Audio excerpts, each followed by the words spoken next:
Hello everyone, welcome back to my class. कैसे हैं आप लोग? आई होप आप सभी बहुत अच्छे होंगे। दोस्तों, आपने देखा हमने गवर्नमेंट बजट के पार्ट फर्स्ट में करा meaning of government budget and objectives of government budget. And मैं ये जानता हूँ आप लोगों को मेरी फर्स्ट क्लास बहुत पसंद आई होगी, आपको सारे कॉन्सेप्ट्स अच्छे से क्लियर हो गए हुए। तो आज हम गवर्नमेंट बजट का सेकंड पार्ट करेंगे, जिसमें हम करेंगे component of government budget, types of deficit and implication of fiscal deficit। ये हम धीरे धीरे आगे देखेंगे क्या होने वाला है। सबसे पहले मैं आपको लास्ट क्लास की एक डेफिनेशन रिवाइज करवा देता हूँ। गवर्नमेंट बजट, गवर्नमेंट बजट क्या था? गवर्नमेंट बजट एक डॉक्यूमेंट होता है, एक स्टेटमेंट होता है, गवर्नमेंट का एक रिटर्न डॉक्यूमेंट होता है, जिसमें गवर्नमेंट क्या बताती है, इस साल हम यहाँ से पैसे रिसीव करने वाले हैं, इस साल हम अपने देश में इतना पैसा खर्च करने वाले हैं एक साल के अंदर। तो इंग्लिश में मैं आपको रिवाइज कर रहा हूँ। Government budget is a annual statement showing item wise estimated expenditure, estimated receipts for during a fiscal year. अब वहीं से हम अपना अगला टॉपिक स्टार्ट करेंगे, component of government budget. Components of government budget, component of government budget. देखो, अभी हमने उसकी डेफिनेशन में पढ़ा कि हमारे पास कितने कंपोनेंट होते हैं। हमारे पास दो कंपोनेंट होते हैं, एक होता है हमारे पास रिसीव्ड बजट, दूसरा होता है हमारे पास एक्सपेंडिचर बजट। एक्सपेंडिचर बजट मतलब एस्टिमेटेड रिसीट्स से बना हमारा रिसीट्स बजट, एस्टिमेटेड एक्सपेंडिचर से बना हमारा एक्सपेंडिचर बजट। अब दोनों को ही दोबारा से कैटेगराइज करा जाता है कि रिसीप्ट बजट। देखो, रिसीप्ट बजट क्या हुआ? जहां पर हम सारा कि अपनी प्लानिंग करेंगे रिसीप्ट के, कि कहां से पैसा मिलने वाला है उसकी प्लानिंग करेंगे। और एक्सपेंडिचर बजट वो होता है जहां हम पैसा खर्च करने वाले हैं, उसकी प्लानिंग करेंगे कि हम कहां का पैसा खर्च करेंगे। अब इसको कैटेगराइज करा जाता है रेवेन्यू रिसीट्स, और ये होता है हमारे पास कैपिटल रिसीट्स। ऐसे ही हम एक्सपेंडिचर बजट को भी दो पार्ट में डिवाइड करेंगे। एक होता है हमारे पास रेवेन्यू एक्सपेंडिचर, एक होता है हमारे पास कैपिटल एक्सपेंडिचर। अब हम इसको एक एक करके समझेंगे कि रेवेन्यू रिसीट्स क्या होता है, कैपिटल रिसीट्स क्या होता है, रेवेन्यू एक्सपेंडिचर क्या होता है, कैपिटल एक्सपेंडिचर क्या होता है। आपको इसमें और इसमें एक चीज कॉमन दिख रही होगी कि दोनों में क्या है, रेवेन्यू। दोनों में क्या है, रेवेन्यू। और इन दोनों में आपको एक चीज कॉमन दिख रही होगी, दोनों में क्या है, कैपिटल। ठीक है, तो ये दोनों ऐसे रिसीप्ट होंगे और ये ऐसे खर्चे होंगे, दोनों लगभग सेम होंगे, बस ये रिसीप्ट फॉर्म में होंगे और ये एक्सपेंडिचर की फॉर्म में होंगे। अब मैं आपको बताता हूं, ये ऐसे खर्चे होते हैं, पहले सिंपल लैंग्वेज में, जो आपको रेगुलर बेसिस पर रिसीव हो। ऐसे रिसीप्ट जो रेगुलर बेस पर आपको मिले। सेम ऐसे ही ये ऐसे खर्चे होंगे जो रेगुलर बेस पर आपके खर्चे होंगे। जैसे मैं आपको एग्जांपल बताऊं, क्योंकि गवर्नमेंट की बात हो रही है, तो गवर्नमेंट के सबसे पहले हम उसको कैटेगराइज कर देते हैं, और भी पार्ट में इसको कैटेगराइज कर दिया गया है। रेवेन्यू रिसीप्ट्स को हम कहते हैं टैक्स रिवेन्यू, और इसको कहते हैं नॉन टैक्स रिवेन्यू। ठीक है, अब मेरे को बताओ, टैक्स में आपके कितने टाइप के टैक्स होते हैं? यस, आपको पता है, एक होता है हमारे पास डायरेक्ट टैक्स, एक होता है हमारे पास इनडायरेक्ट टैक्स। ठीक है, नॉन टैक्स रिवेन्यू तो हमारे पास इसके अंदर कोई कैटेगरी नहीं होती है, इसके अंदर पॉइंट होते हैं। अब मैं आपको बताऊंगा, जैसे भाई हमने बोला कि गवर्नमेंट के पास जो टैक्स रिसीट्स होते हैं ना, उसको दो टाइप, एक तो टैक्स के फॉर्म में गवर्नमेंट के पास रेगुलर पैसा आता रहता है, एक नॉन टैक्स की फॉर्म में भी गवर्नमेंट के पास पैसा आते रहता है। अब मैं बताता हूँ कैसे आता है। जैसे टैक्स आता है, टैक्स में डायरेक्ट टैक्स और इनडायरेक्ट टैक्स, ये गवर्नमेंट को रेगुलर बेसिस पर क्या मिलता रहता है, इनका पैसा मिलता रहता है। जैसे डायरेक्ट टैक्स का अगर हम एग्जांपल करें, तो इसका पहला पार्ट ही होता है इनकम टैक्स। क्या आपको हर साल इनकम टैक्स देना पड़ता है? यस। और दूसरा होता है wealth tax. Wealth tax government क्या करती है आपसे, आपने जितना भी पैसा कमाया था कुछ परसेंट आपको गवर्नमेंट को टैक्स के रूप में देना पड़ता है। सेम ऐसे ही वेल्थ टैक्स। वेल्थ टैक्स क्या होता है, आपके पास जो भी प्रॉपर्टी है उस पर आपको गवर्नमेंट को कुछ ना कुछ क्या देना पड़ेगा, टैक्स देना पड़ेगा। तो वो हमारा होता है डायरेक्ट टैक्स। अब बात करते हैं इनडायरेक्ट टैक्स। इनडायरेक्ट टैक्स भी सेम ही होता है। इनडायरेक्ट टैक्स के एग्जांपल हो गए जीएसटी और दूसरा होगा हमारे पास वैट। अच्छा, आपको मैं इन दोनों के बीच का एक डिफरेंस भी बता देता हूँ। डायरेक्ट टैक्स वो टैक्स होते हैं जो आप डायरेक्टली गवर्नमेंट को पे करते हो। इनडायरेक्ट टैक्स वो टैक्स होते हैं आप गवर्नमेंट को नहीं पे करते हो। आप मान लो कोई भी एक स्मार्टफोन परचेज करके लेकर आए, आपने वो टैक्स, आपने जब मोबाइल परचेज करा तो मोबाइल के अंदर आपने एक जीएसटी का टैक्स भी पे करा। जीएसटी टैक्स पे करा किसको, शॉपकीपर को। अब वो शॉपकीपर किसको पे करेगा, गवर्नमेंट को पे करेगा। तो जो टैक्स आप डायरेक्टली गवर्नमेंट को पे करते हैं वो आपके हो जाते हैं डायरेक्ट टैक्स, और जो टैक्स आप डायरेक्टली गवर्नमेंट को पे नहीं करते हो बट आपकी जेब से पैसे जाते हैं वो होते हैं इनडायरेक्ट टैक्स। और इनडायरेक्ट टैक्स का एग्जांपल हुआ GST and VAT. Most of the product पे अब जीएसटी अप्लाई होता है। कुछ ऐसे प्रोडक्ट हैं जैसे पेट्रोलियम प्रोडक्ट हो गए जिन पर आज भी क्या लगता है, वैल्यू एडेड टैक्स। ओके, तो ये ऐसे गवर्नमेंट की इनकम है जो क्या होने वाले, गवर्नमेंट को रेगुलर बेसिस पर मिलने वाले, इसलिए इनको क्या बोला, रेवेन्यू रिसीप्ट्स। इसको आप रेगुलर रिसीप्ट्स भी कह सकते हो, गवर्नमेंट के रेगुलर रिसीप्ट्स। रेगुलर का मतलब ऐसा नहीं होगा कि हर दिन हो। रेगुलर का मतलब हो सकता है आपका वीकली हो, मंथली हो, क्वार्टरली हो या इवन ईयरली। अगर आपको कोई इनकम मिल रही है वो रेगुलर, आपके रेगुलर कैटेगरी में आ जाएगी या रेवेन्यू रिसीप्ट्स में आ जाएगी। ऐसे ही कुछ नॉन टैक्स रिवेन्यू भी हमारे पास होते हैं जो गवर्नमेंट को मिलते रहते हैं in the form of fees. Government क्या करती है, गवर्नमेंट आपको कुछ सर्विसेज देती है।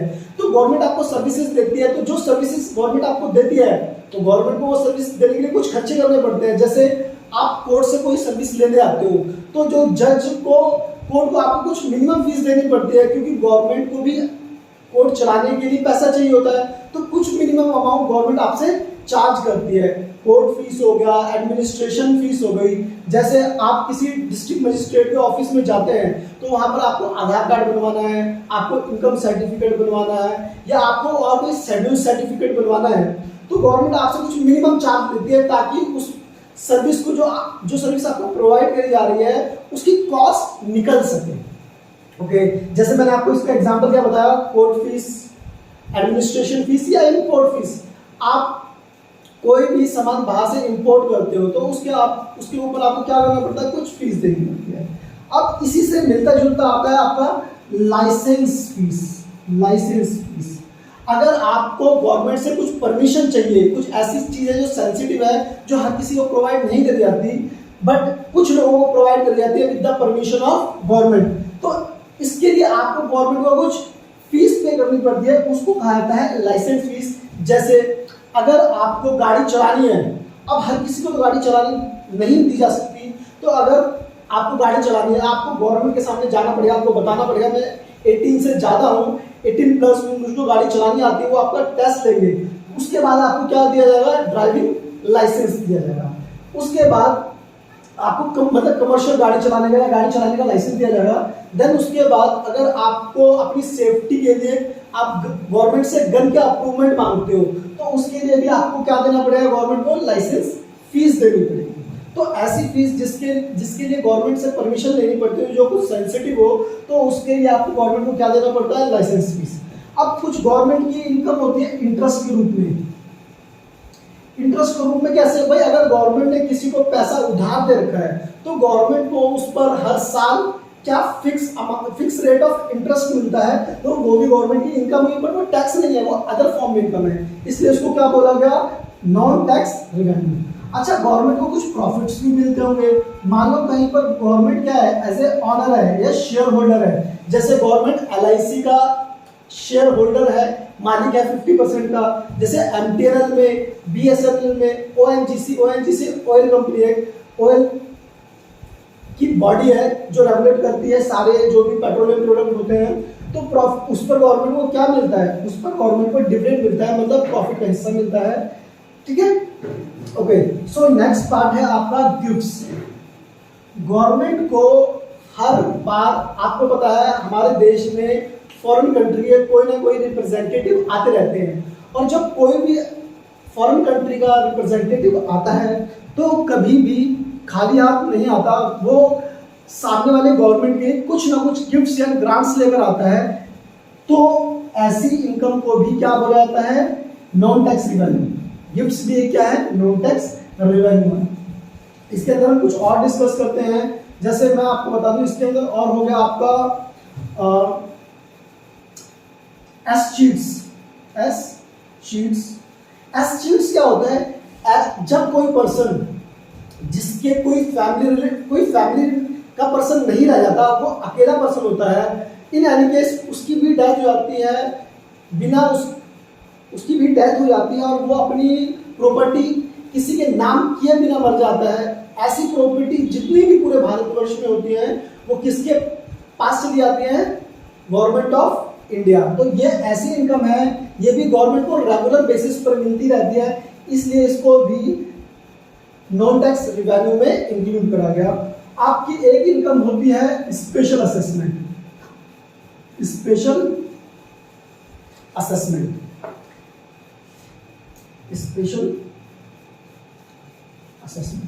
ये गवर्नमेंट की ऐसी इनकम होती है जब भी गवर्नमेंट कोई ऐसा प्रोजेक्ट पास करती है जिसकी वजह से उसके आसपास की जो वैल्यूज है, लैंड की वैल्यू है या आसपास मार्केट की वैल्यू है, वो इंक्रीज हो जाती है।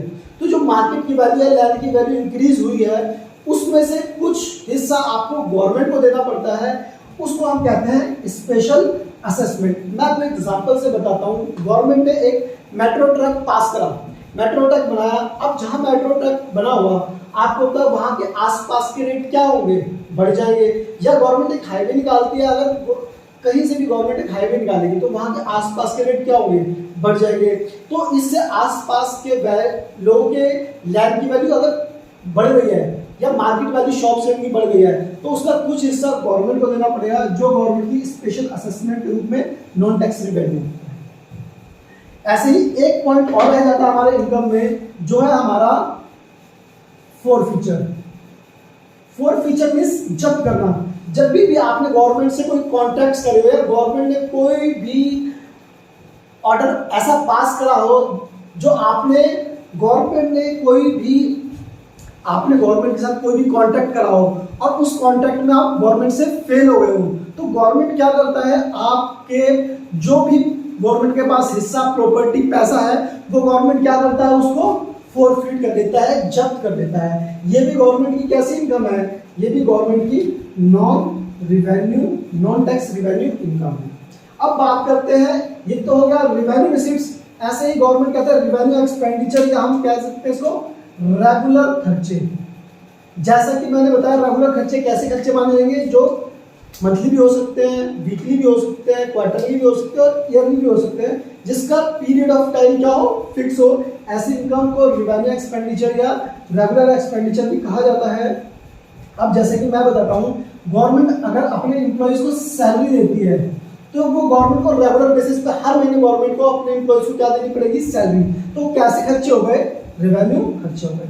आप बताओ इंटरेस्ट, गवर्नमेंट ने अगर किसी से पैसा उधार लिया है तो उस पर इंटरेस्ट देना पड़ेगा और हर एक फिक्स पीरियड पे आप उनको क्या देना पड़ेगा, इंटरेस्ट देना पड़ेगा। तो ये भी गवर्नमेंट के लिए क्या हो गए, रेवेन्यू एक्सपेंडिचर।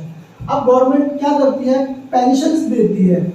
जो भी बूढ़े इंसान हो जाते हैं, ओल्ड एज पर्सन को क्या देती है, पेंशन देती है। ये भी ऐसा खर्चा है जिससे गवर्नमेंट का जो रेगुलर बेसिस पर हो रहा है।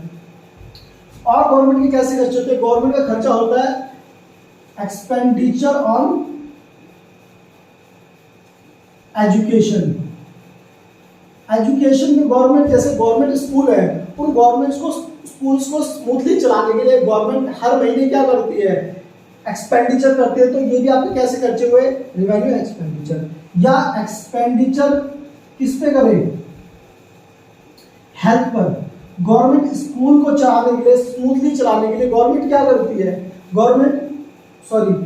स्कूल्स को नहीं, हॉस्पिटल्स को चलाने के लिए गवर्नमेंट रेगुलर बेसिस पर पैसा प्रोवाइड करती रहती है, जो कि आपका रेवेन्यू खर्चा माना जाता है गवर्नमेंट का। और यहाँ पे बात करें defence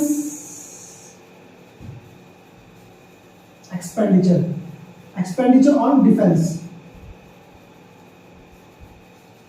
expenditure on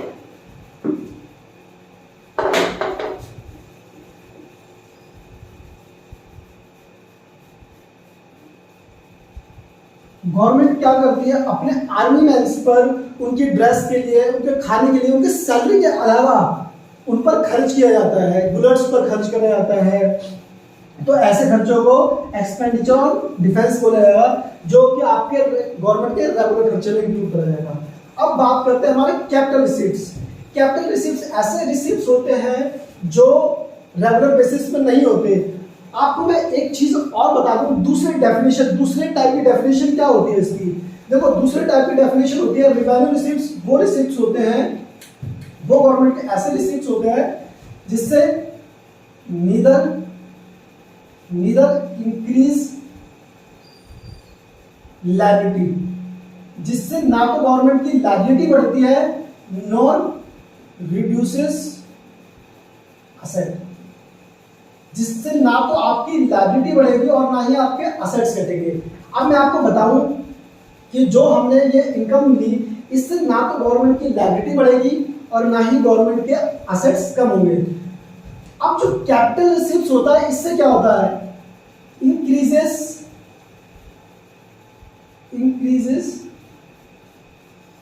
liability, it increases liability and और रिड्यूसेस असेट। ये ऐसे इनकम थी, ये ऐसे रिसीट्स थे जिससे ना तो लायबिलिटी बढ़ती है ना ही असेट्स घटते हैं, मतलब ना ही आपकी देनदारी बढ़ती है ना ही आपकी संपत्ति घटती है। बट ये ऐसे रिसीट्स है, इससे या तो आपकी लायबिलिटी क्या होगी, इंक्रीज करेगी, या आपके असेट्स क्या करेंगे, रिड्यूस करेंगे। अब मैं आपको एग्जांपल के साथ बताता हूँ। एग्जांपल जैसे इसका एग्जांपल हो गया बोरोइंग। आप मुझे बताओ, गवर्नमेंट अगर किसी से उधार लेगी तो क्या होगा, गवर्नमेंट की लायबिलिटीज बढ़ेगी, देनदारी बढ़ेगी। यस, तो ये क्या हो गया, कैपिटल रिसीप्ट्स। इसके बाद हो गया रिकवरी ऑफ लोन। आप मुझे बताओ, गवर्नमेंट ने अगर किसी को लोन दे रखा था तो उस पर गवर्नमेंट को क्या मिलता था, इंटरेस्ट मिलता होगा। तो ये रिकवरी लोन, किसी को लोन देना गवर्नमेंट के पॉइंट ऑफ व्यू से क्या है, असेट है, क्योंकि उस पर गवर्नमेंट को क्या मिलेगा, उस पर गवर्नमेंट को मिलेगा इंटरेस्ट। अब मान लो आपने अपना लोन रिकवर कर दिया, तो जो आपको इंटरेस्ट मिलता था वो नहीं मिलने वाला। ये आपके असेट्स को क्या करेगा, रिड्यूस करेगा, इसलिए ये रिसीप्ट्स भी किस में आ जाएगा, कैपिटल रिसीप्ट्स में। अब आ जाता है हमारे पास अदर रिसीप्ट्स। अदर रिसीप्ट्स में हम देखेंगे, हमारे पास इसके अंदर होगा फर्स्ट पॉइंट डिसइन्वेस्टमेंट, और दूसरा पॉइंट होगा आपका स्मॉल सेविंग्स। देखो, डिसइन्वेस्टमेंट क्या होता है, जब भी गवर्नमेंट अपने पब्लिक सेक्टर अंडरटेकिंग को क्या करे, सेल कर दे, या तो पार्शियली सेल करे या फिर क्या करे, पूरा का पूरा सेल, या तो पार्ट को ही सेल करे गवर्नमेंट अपने किसका, अपने पब्लिक सेक्टर अंडरटेकिंग का, या फिर उसको फुल्ली कर दे, सेल कर दे। जैसे आपने देखा, गवर्नमेंट ने क्या करा, गवर्नमेंट ने अपने LIC पूरा पहले गवर्नमेंट का था, बट गवर्नमेंट ने अब उसके शेयर को क्या कर दिया है, बेच दिया है। आपने देखा एयर इंडिया पहले गवर्नमेंट के थे, अब गवर्नमेंट ने उसको क्या कर दिया है, सेल कर दिया है। इससे क्या होगा, गवर्नमेंट के पास पैसा तो आएगा, बट गवर्नमेंट के असेट्स क्या होंगे, कम हो जाएंगे। सेम ऐसा ही स्मॉल सेविंग, जब गवर्नमेंट को पैसा चाहिए होता है, कभी नीड होती है, तो government post office deposit, government क्या करती है, पोस्ट ऑफिस डिपॉजिट हो गया गवर्नमेंट को, या NSC हो गया, किसान विकास पत्र हो गया, NSC होता है नेशनल सेविंग सर्टिफिकेट। गवर्नमेंट आपसे उधार लेती है एक लंबे पीरियड के लिए, और किसान विकास पत्र भी गवर्नमेंट आपसे पैसा लेती है ताकि आपको फ्यूचर में पैसा दे सके। तो ये सारे रिसीप्ट गवर्नमेंट के लिए क्या माने जाते हैं, उधारी माने जाते हैं। इससे गवर्नमेंट की क्या इंक्रीज होती है, लायबिलिटी इंक्रीज होती है, इसलिए किसका पार्ट हो गया, कैपिटल रिसिप्ट का पार्ट हो गया। मैंने आपको दोनों समझाया, रेगुलर रिसिप्ट जो रेगुलर हो और फिर दूसरे तरीके से बताया जो टेक्निकल तरीके से, जिससे गवर्नमेंट की लायबिलिटी ना बढ़े ना असेट घटे। ऐसे रिसिप्ट होते हैं रेवेन्यू रिसिप्ट्स, और ऐसे रिसिप्ट कैपिटल एक्सपेंडिचर रिसिप्ट्स होते हैं जिससे लायबिलिटी भी बढ़े और असेट्स भी बढ़े। अब बात करते हैं ऐसे ही रिवेन्यू एक्सपेंडिचर की। रिवेन्यू एक्सपेंडिचर ऐसे होते हैं जिससे आपके इधर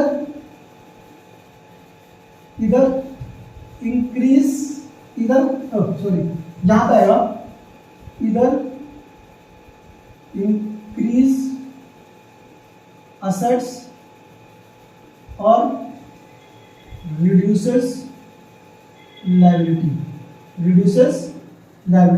यहां पे नीदर इंक्रीज असेट नॉन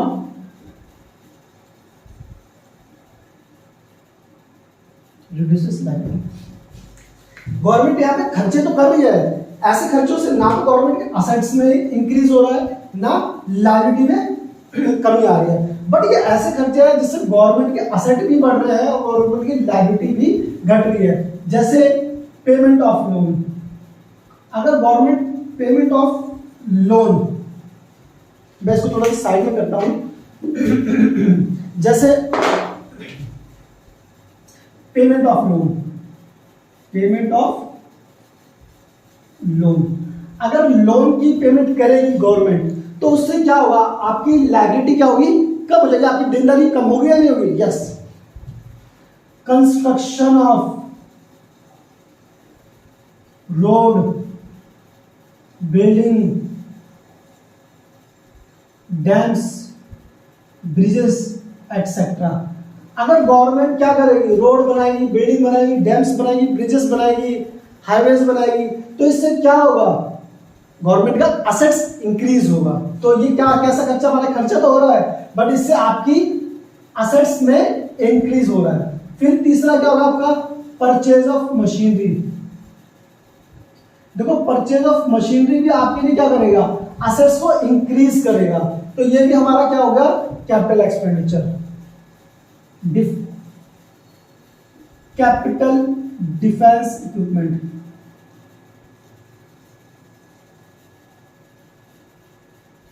अब गवर्नमेंट क्या करती है, जो डिफेंस इक्विपमेंट, यहां पर गोली बंदूक वाले नहीं है। अब मान लो गवर्नमेंट ने टैंक्स मंगाए, गवर्नमेंट ने फाइटर प्लेन्स मंगाए, गवर्नमेंट ने ऐसे हाई टेक इक्विपमेंट बनाए जो गवर्नमेंट को लॉन्ग टाइम तक बेनिफिट देने वाले हैं, तो ये भी आपके कैसे खर्चे हो जाएंगे, कैपिटल एक्सपेंडिचर।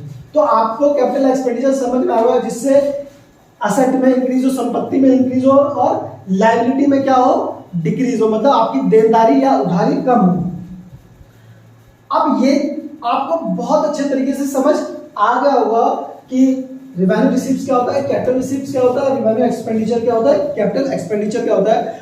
अब मुझे इसी से आगे चलते हुए एक क्वेश्चन पूछना है, जब भी गवर्नमेंट अपने रिसीप्ट्स और एक्सपेंडिचर का बजट बनाती है तो इसमें तीन सिचुएशन क्रिएट होती है, वो आप मुझे बताओगे वो तीन सिचुएशन क्या होती है।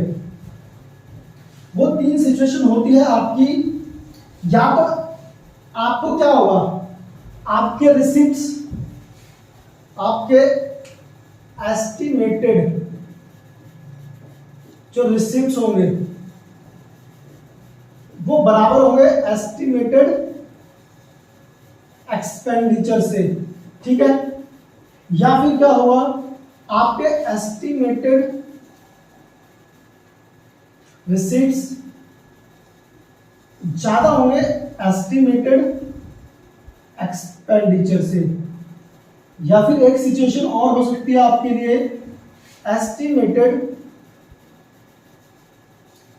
रिसीप्ट्स कम होंगे किससे, एस्टिमेटेड एक्सपेंडिचर से। देखो अब आप रिसीप्ट्स और एक्सपेंडिचर का एक स्टेटमेंट बना रहे, डॉक्यूमेंट बना रहे, तीन सिचुएशन होगी, या तो दोनों बराबर आएंगे, या रिसीप्ट्स ज्यादा होंगे एक्सपेंडिचर कम होगा, या रिसीप्ट्स कम होंगे एक्सपेंडिचर ज्यादा होगा। तो इन तीनों में से जब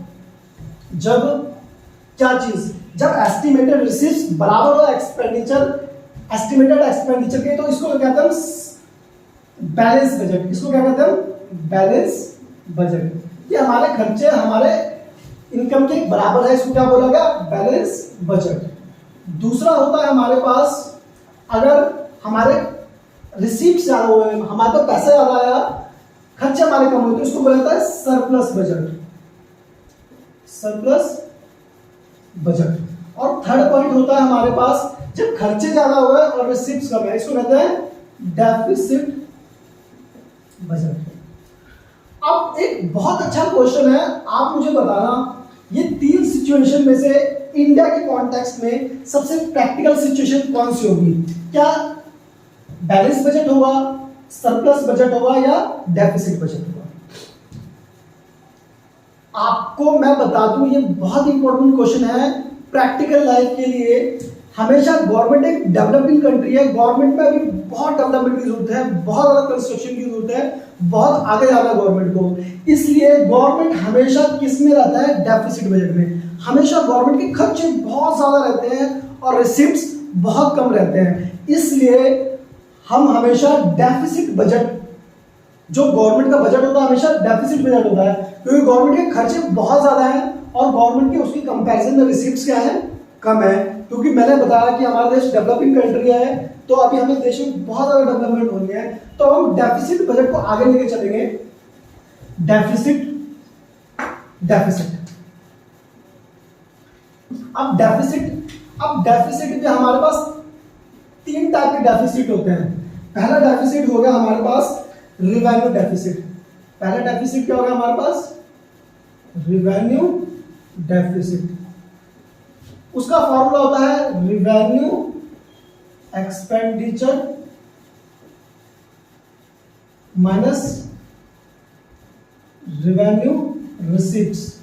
जब गवर्नमेंट के खर्चे ज्यादा हो गए, जैसे गवर्नमेंट ने खर्चे करे 100 करोड़ और गवर्नमेंट को मिले 90 करोड़, तो गवर्नमेंट के लिए 10 करोड़ क्या है रिवेन्यू रिसीप्ट्स। दूसरा हमारे पास है fiscal receipts, fiscal deficits. Fiscal deficit क्या होता है? फिस्कल डेफिसिट होता है जब टोटल एक्सपेंडिचर ज्यादा है किससे टोटल रिसीप्ट से, बट इसमें एक चीज कही जाती है एक्सेप्ट बोरोइंग्स। बोरोइंग को छोड़कर अगर आपके खर्चे ज्यादा है आपके रिसीप्ट से, तो ये होता है फिस्कल डेफिसिट। इसका एक और फॉर्मूला है, क्योंकि टोटल एक्सपेंडिचर किससे बनता है रिवेन्यू एक्सपेंडिचर प्लस में कैपिटल एक्सपेंडिचर माइनस में रिवेन्यू रिसीप्ट्स, और हमारा होगा capital receipts except borrowing. Borrowing को हटाकर, अभी मैं इसका भी लॉजिक बताऊंगा कि बोरोइंग हटाकर कैसे। सबसे पहले आप इस एग्जांपल को समझो, जैसे आपके रिवेन्यू खर्चे हुए वो हुए 500 करोड़ के, जो आपके कैपिटल खर्चे हुए वो आपके हुए 800 करोड़ के, ठीक है। ऐसे ही माइनस रिवेन्यू रिसीप्ट्स हुआ वो आपका 400 करोड़ का, और जो कैपिटल रिसीप्ट्स हुए वो आपके हुए 200 करोड़ के।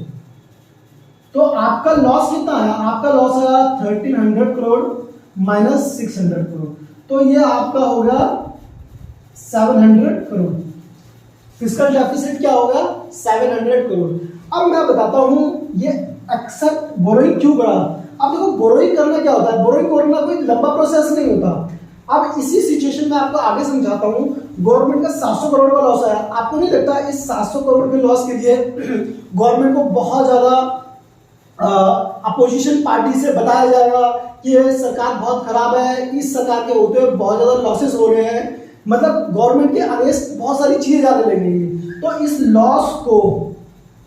लॉस हटाने के लिए गवर्नमेंट क्या करेगी बोरोइंग करेगी। अब मान लो इसके अंदर गवर्नमेंट ने बोरोइंग कर ली, और बोरोइंग क्या होती है बोरोइंग आपका रिसिप्ट होता है। मान लो रिसिप्ट 700 करोड़ के और आ गए, 700 करोड़ के गवर्नमेंट क्या कर लिया रिसिप्ट कर लिए, तो अब गवर्नमेंट का डेफिसिट बजट क्या हो जाएगा 0। इसीलिए क्या बताया गया कि आपको बोरोइंग को हटाना पड़ेगा, क्योंकि बोरोइंग से आप क्या कर सकते हो मिसलीड कर सकते हो लोगों को, मतलब आप लोगों को कंफ्यूज कर सकते हो। एक्चुअल में फिगर कुछ और होगा, एक्चुअल में लॉस होगा, बट वो दिखाने के लिए लॉस आप उसको हटा सकते हो, मतलब आप लॉस को एक नॉन लॉस बना सकते हो। इसलिए यहाँ पर बोरोइंग को स्पेशली बोला गया कि आप बोरोइंग अगर इंक्लूड है तो बोरोइंग को हटा दो, ठीक है। सो अब हम लास्ट इसका पार्ट रह गया जो कि हमारा है प्राइमरी डेफिसिट। क्या है आपका प्राइमरी डेफिसिट? सिंपल सा प्राइमरी डेफिसिट होता है physical deficit minus interest payment.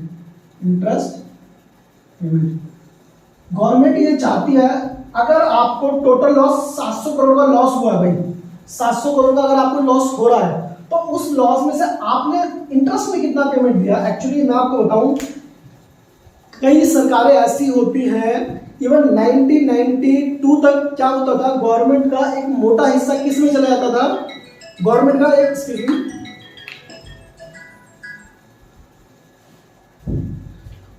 का एक मोटा हिस्सा इंटरेस्ट पेमेंट में चला जाता था, इंटरेस्ट पे करने के लिए चला जाता था। तो अगर आपके रिसिप्ट्स का एक मोटा हिस्सा खर्चे के लिए चला जा रहा है, मतलब आपके रिसिप्ट्स का एक मोटा खर्चा आप इंटरेस्ट पेमेंट के लिए कर दे रहे हो, तो आपको इसका मतलब देश के लिए आप कितना खर्च कर रहे हो ये उस डेफिसिट को बताता है। उसको ही बोला गया प्राइमरी डेफिसिट। भाई आप क्या करो, जितना भी डेफिसिट हुआ है आप उसके अंदर से इंटरेस्ट की पेमेंट हटाओ, आप हमें ये बताओ कि इंटरेस्ट की पेमेंट हटाकर आप देश के लिए कितना खर्च कर रहे हो, तो उसको क्या कहा गया, इंटरेस्ट पेमेंट। जैसे कि मान लो इंटरेस्ट का खर्चा 500 करोड़ का हो गया, तो मतलब 200 करोड़ आप सिर्फ किस लिए खर्च कर रहे हो, प्राइमरी डेफिसिट मींस आप देश के डेवलपमेंट के लिए सिर्फ कितना पैसा खर्च कर रहे हो, 200 करोड़। आपकी इनकम का एक मोटा पैसा कहां चला जा रहा है, कर्ज चुकाने में, जो कि एक बहुत खराब सिचुएशन है। आई होप ये आपको फॉर्मूला समझ में आ गया हो कॉन्सेप्चुअली। अब इसके बाद अच्छा, फिस्कल डेफिसिट का एक पार्ट और जरूर समझ लेना, क्या होता है अगर आपको कोई भी चीज नहीं बता रखी है तो fiscal boring total boring fiscal deficit equal to total boring. अगर आपको क्वेश्चन में कुछ नहीं दे रखा है तो आपकी जो फिस्कल डेफिसिट है वो किसके बराबर हो जाएगा, टोटल बोरिंग के बराबर हो जाएगा। जैसे सिंपल सी बात है, डेफिसिट क्या होता है, लॉस होता है, उधार होता है। आपके पास कुछ नहीं, आपने सारा जो डेवलप करा है, जो भी आपने खर्चा करा है वो कैसे करा है, उधार लेकर खर्चा करा है। तो जो आपने उधार लेकर खर्चा करा, बाबू मैंने उधार लेकर खर्चा करा है, तो खर्चे के बारे में बता नहीं रखा तो आप कैसे बताओगे आपको कितना नुकसान हुआ है। सिंपल सी बात, जितना मैंने उधार लिया है उसी उधार को मैं क्या मान लूंगा इतना मेरा लॉस हो गया, क्योंकि उसमें कुछ और चीज नहीं बता रखी है। आपको ये बता रखा है कि आपने इतना पैसा लिया है और ये खर्च कर दिया है, और खर्च करने वाला अमाउंट नहीं बताया, तो जो आपने उधार लिया वही आपको क्या बन जाएगा, फिस्कल डेफिसिट। ओके, आपको ये पॉइंट बहुत अच्छे तरीके से समझ में आ गया होगा। अब हम एक लास्ट टॉपिक हम करते हैं जिसके अंदर हम देखेंगे कि इम्प्लीकेशन क्या होने वाला अगर हम फिस्कल डेफिसिट होता रहेगा हमारे बिजनेस में। अगर हमारे बिजनेस में इम्प्लीकेशन ऑफ फिस्कल डेफिसिट, अगर डेफिसिट होता रहेगा, मतलब अगर हमारे खर्चे ज्यादा होते रहेंगे हमारी इनकम से, तो क्या क्या उसके इम्प्लीकेशन होने वाले हैं, क्या क्या इफेक्ट पड़ने वाला है। सबसे पहला होगा डेट ट्रैप। देखो डेट ट्रैप क्या होगा, आप मुझे बताओ आप क्या कर रहे हो, आपको उधार, आपको लॉस हो गया भाई, अब आपको लॉस हो रहा है और उसको एक फिक्स पीरियड में आपको पे करना है, तो आपके पास इनकम तो ज्यादा हो नहीं रही है, तो अब आप क्या करोगे, अब आप उस उधारी को चुकाने के लिए एक नया उधार लोगे, उस उधार को चुकाओगे, आपके पास क्या आ जाएगा, नया उधार आ जाएगा। अब जब नए उधार के चुकाने की टाइम आएगा तो आपके पास पैसा नहीं होगा, आप उस उधार को चुकाने के लिए फिर से क्या करोगे, उधार लोगे। तो ऐसे करते करते आप क्या करोगे, डेट ट्रैप में फंस जाओगे, जो कि किसी भी देश के लिए बहुत ज्यादा नुकसान है। अब हम दूसरा पॉइंट करेंगे अपना इन्फ्लेशन। मैं आपको बताऊं, गवर्नमेंट जो मेनली बोरो करती है अपने उधार चुकाने के लिए, अपने लॉस को पूरा करने के लिए, वो उधार देती है गवर्नमेंट आरबीआई से। किससे, आरबीआई से बोरो करती है। और आरबीआई को अगर पैसे की नीड होगी अगर आरबीआई को गवर्नमेंट को पैसे देने होंगे तो वो कहां से देगी? वो गवर्नमेंट क्या करेंसी इशू करके, मतलब करेंसी इशू करना मतलब करेंसी छाप कर देगी। और अगर इकोनॉमी के अंदर जितनी ज्यादा करेंसी बनेगी उतनी ज्यादा डिमांड क्या होगी? उतनी ज्यादा डिमांड बढ़ेगी। कैसे? अगर इकोनॉमी के अंदर मनी सप्लाई बढ़ जाएगी तो लोगों के पास पैसा ज्यादा आएगा, लोगों के पास पैसा ज्यादा आएगा तो लोगों की डिमांड बढ़ेगी, डिमांड बढ़ेगी तो क्या होगा? इन्फ्लेशन की सिचुएशन आएगी। आपने देखा था जब भी किसी प्रोडक्ट की डिमांड बढ़ती है तो उसका प्राइस बढ़ने लगता है। ऐसी सिचुएशन क्या होगी? ऐसी सिचुएशन आ जाएगी जो कि किसी भी देश के लिए ठीक नहीं है। अब हम लोग थर्ड पॉइंट देखते हैं जो कि हमारा होने वाला है कि hamper for economic future growth. आप मुझे बताओ, अगर ऐसी ही सिचुएशन चलती रहेगी तो क्या आप अगर सारा का सारा पैसा उधारी चुकाने के लिए देते रहोगे, लॉस ही होता रहेगा, तो क्या आप फ्यूचर में ग्रोथ कर पाओगे? नहीं कर पाओगे। तो इससे आपके फ्यूचर ग्रोथ में भी क्या होगा? भारी नुकसान होगा। तो हम अपना चौथा पॉइंट करते हैं जो कि होने वाला है फॉरेन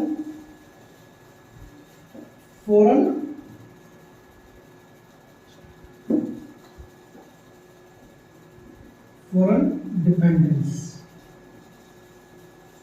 एक बात बताओ, प्राइमरीली तो हम आरबीआई से पैसा लेते हैं, बट आरबीआई के पास में अगर पैसा नहीं हुआ या मतलब एक लिमिट तक उन्होंने करेंसी इशू कर दी, छाप दी, अब हम ज्यादा आरबीआई से भी पैसे नहीं मांग सकते। अब हमें पैसा किससे मांगना पड़ेगा?